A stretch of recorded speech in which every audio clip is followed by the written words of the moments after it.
Bayern Munich and England striker Harry Kane has spoke out about Celtic in an interview and made a very interesting claim. We will go over what he said in today's video, whilst going over all the latest Celtic news from the last 24 hours. But first, make sure you like this video and subscribe to the channel for more Celtic content. Celtic's Premier Sports Cup quarter-final against Partick Thistle at Firhill will be overseen by referee Kevin Clancy, with the absence of VAR set to be one of the main talking points ahead of the tie.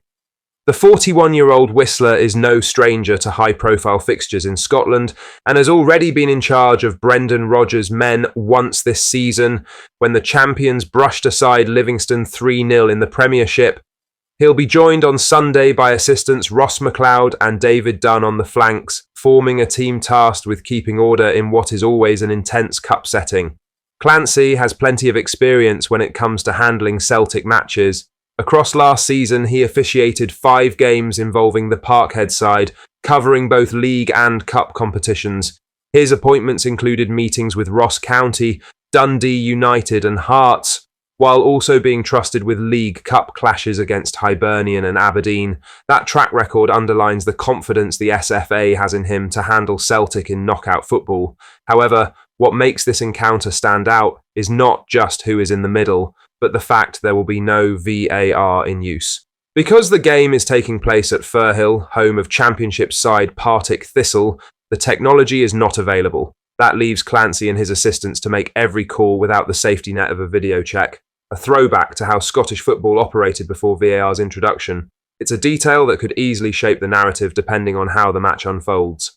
With a semi-final place at stake and Celtic aiming to retain the trophy they lifted at Hampton last December, every major decision will come under even more scrutiny. Supporters are well aware how influential VAR has become in recent years, and its absence means fans of both sides will be left to debate calls the old-fashioned way. For Rodgers and his players, the message will be simple: focus on the football and ensure the tie is won on merit, regardless of refereeing controversies. For Clancy, it represents another test of his ability to keep calm and assertive control in a high-pressure Scottish Cup tie. Harry Kane has admitted Bayern Munich's clash with Celtic last season was their most difficult moment of the campaign.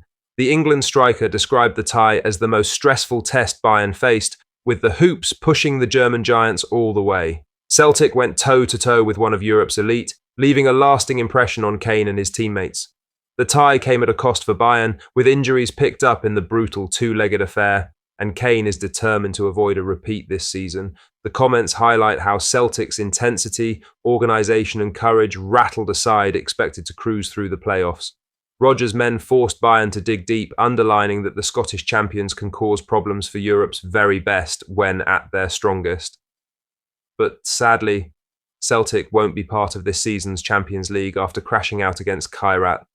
The defeat followed a summer of frustration in the transfer market, with fans furious over a lack of investment that left Rodgers short of the quality needed to make the step up. He said, "The game against Celtic was our most stressful time of the season. It made a big difference to our season because we lost a few players. It shows the additional strain of playing in the playoffs.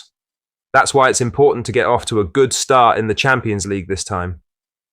I would say we need 5 or 6 wins with a few draws to go through." Kane's comments serve as a reminder of the threat Celtic posed on the European stage. Last season, they showed they could rise to the occasion against top-class opposition, taking Bayern to their limits.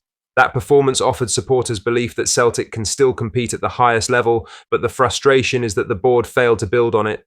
The exit to Kairat exposed a lack of forward planning and left Rodgers without the tools to progress. For Bayern, the lesson was to start quickly and avoid the risk of another nervy playoff. For Celtic, it was a painful glimpse of what might have been, proof that with the right backing, they are capable of mixing it with the very best. Now, the focus must turn to the Europa League, but Kane's words underline the respect Celtic can earn in the Champions League, a stage they should still be on, if only the investment had been there.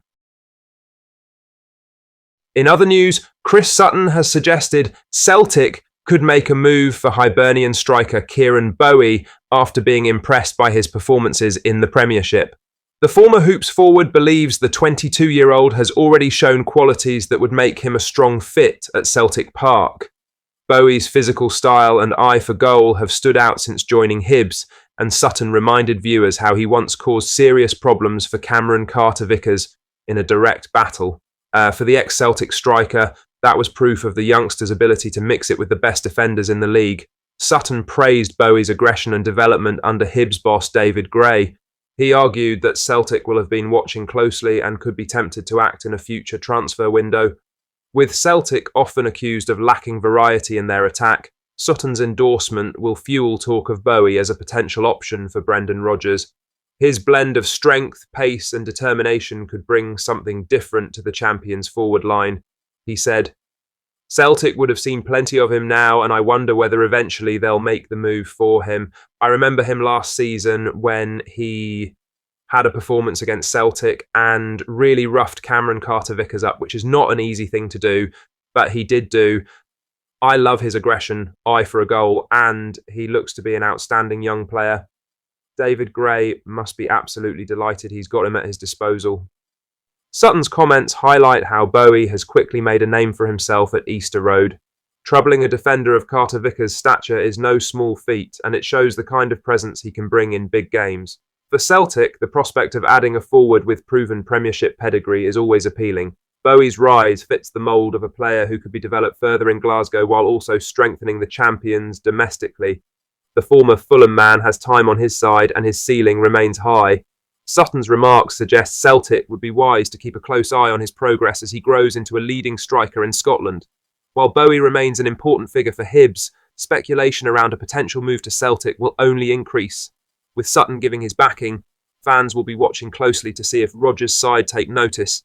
In other words, Derek McInnes has addressed the growing debate over whether Hearts can push Celtic this season. The new Tynecastle boss admits the chat is flattering, but he was quick to point out that talk of a title race comes far too soon. McInnes compared the current noise to Aberdeen last season, when they started strongly but couldn't keep pace with the Glasgow Giants. He warned that one good run doesn't suddenly make a side ready to topple Celtic. The Hearts manager revealed he was asked before Saturday's game if his team could properly challenge. He knows many in Scottish football would welcome a genuine rival for Celtic, but he was also honest about the scepticism that follows every slip. For McInnes, Hearts must first meet their own goals.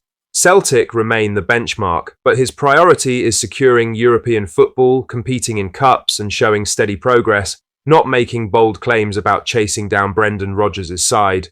He said, "I think it's something in Scottish football that every now and then it rears its head. Aberdeen last season got off to such a strong start. They weren't able to maintain that. It was a complete opposite. They had such a strange season." The same sort of conversations were getting had by people then. I think Saturday was a case in point where, before the game, everybody was saying to me, "Do you think you can do this and that? Can Hearts properly challenge?" There were so many people who would like to see that, I think, from a Scottish football perspective. But there are equally as many people ready to send us on my way on Saturday. If we had lost the game on Saturday, there would have been so many people saying, "You lot, back in your place, getting above your station." And I just think that it's still a bit early on for us to really be saying that we're going to do this and we're going to do that. All we're looking to try and do at the moment is really just to try and meet the expectations that are put on us. The expectations of the Hearts support would be to try and finish in the European spots, try and get to a cup final and get that encouragement that we can improve.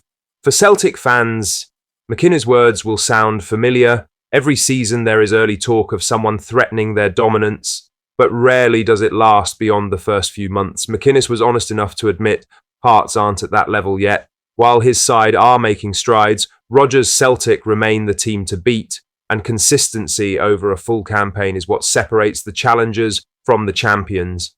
The reality is Celtic thrive on this kind of noise. Every time a rival builds momentum, it sharpens Rodgers' squad and gives them another reason to show why they've ruled Scottish football for so long. So while Hearts are being talked up in some quarters, McInnes' comments make clear the reigning champions are still the standard everyone else is measured against. What do you think of what we discussed in today's video? Let us know down in the comment section below. Make sure you've liked this video and subscribe to the channel for more Celtic content. Thank you, take care, goodbye.